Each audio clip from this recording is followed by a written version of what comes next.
যদি প্রতিলোম বিবাহ হয় তাহলে যত মাই চেষ্টা করো সেই বিবাহ ধ্বংসের পথে যাবে। তাই আজকে দিকে দিকে বলছি যে কিভাবে চলেছে আপনারা তো দেখতেই পাচ্ছেন, পরিবেশে শুধু ডিভোর্স আর ধ্বংস আর ধ্বংস।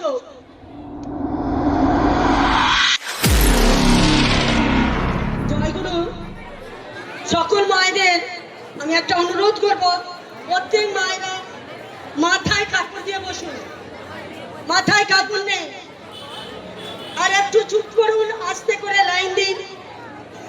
সকলে ভালো আছেন তো মা? জোর গলায় বলুন, ভালো আছেন তো? জয় গুরু। পরম প্রেমময় শ্রী শ্রী ঠাকুরের আতুল চরণে আমার শতকোটি প্রণাম। এখানে মাতৃ সম্মেলনে সকল মায়েদের আমার জয় গুরু, রানন্দিত ভালোবাসা।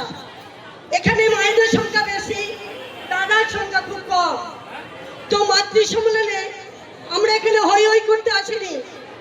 মা বলে দিয়েছে কিছু কিছু শিখে কিছু নিয়ে যাওয়ার জন্য। আমি হাওড়া কদমতলা থেকে এসেছি, আমার পেশা শিক্ষাগত করা। আমি এখন পেশায় শিক্ষাগত করছি।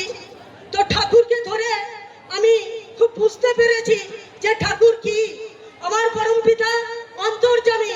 তিনি কি কি না বুঝতে পারে এটা নিজেকে দিয়ে না পরীক্ষা করলে কখনোই বুঝতে পারবেন না। শুধু এসেছেন, হই হই করেছেন, প্রণাম সেরেছেন, এটাই কিন্তু ঠাকুরের বার্তা নয়। মায়েরা বলছেন, ঠাকুর বলছেন এসেছেন মানে কিছু নিয়ে যাওয়ার জন্য প্রস্তুত থাকো। কিছু নিয়ে যেতে হয় আঁচলের বেঁধে কেটে, তবেই কিছু করা লাগে। তাই ঠাকুর বলছেন চলা বলায় যদি তোমার ঠিক না থাকে, আমাকে ধরে তোমার মনি তিনতলা বাড়িও হবে না, দু চাকার গাড়িও হবে না, আর নিজের মনুষ্যত্ব লাভ করা যাবে না। মানুষ হতে হবে। তাই মানুষ হতে গেলে ঠাকুর বলছেন বিশ্বাস, আত্মত্যাগ আর ভালোবাসা চাই। এই ভালোবাসার কাজে আমরা এই পরম পিতার দয়ালে এসে হাজির হয়েছি। তাই আমার পরম পিতার আতুল চরণে প্রার্থনা, সকলে এই শুভ নববর্ষে সকলে ঠাকুরকে নিয়ে ভালো থাকুন, নিজে ভালো থাকুন, অপরকে ভালো করুন। নিজের মঙ্গলের প্রস্তুতি বলছে, অপরের মঙ্গলের প্রস্তুতি করাও, তাহলে নিজের মঙ্গলের প্রস্তুতি আপনার লাইনের পর লাইন এসে যাবে। তাই জন্য নিজেকে প্রভুর কাছে কিছু চাইতে হবে না, তিনি অন্তর্যামী। তাই ঠাকুর বলেছেন আগে মা। মা কথার অর্থ কি? তাই মা কথার অর্থ হচ্ছে মাটি। তা মা কেমন হতে হবে? মায়ের স্বভাব মাটির মতো নরম হতে হবে।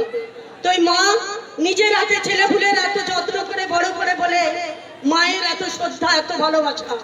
একটা সন্তানের জন্য একটা মা বিশেষ প্রয়োজন।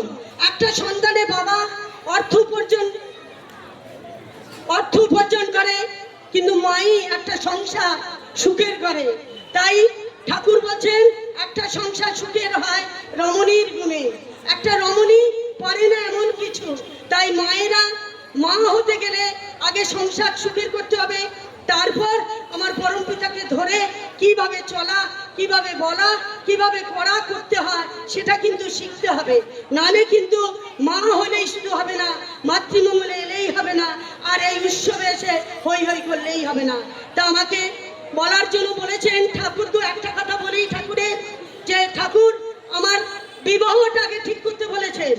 অনুলোম প্রতিলোম বিবাহ আগে ঠিক করতে বলেছেন ঠাকুর। বলছেন অনুলোম বিবাহ হলে আমার চাইতে খুশি আর কেউ হবে না।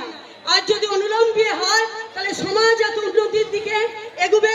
আর যদি প্রতিলোম বিবাহ হয় তাহলে যত মাই চেষ্টা করো সেই বিবাহ ধ্বংসের পথে যাবে।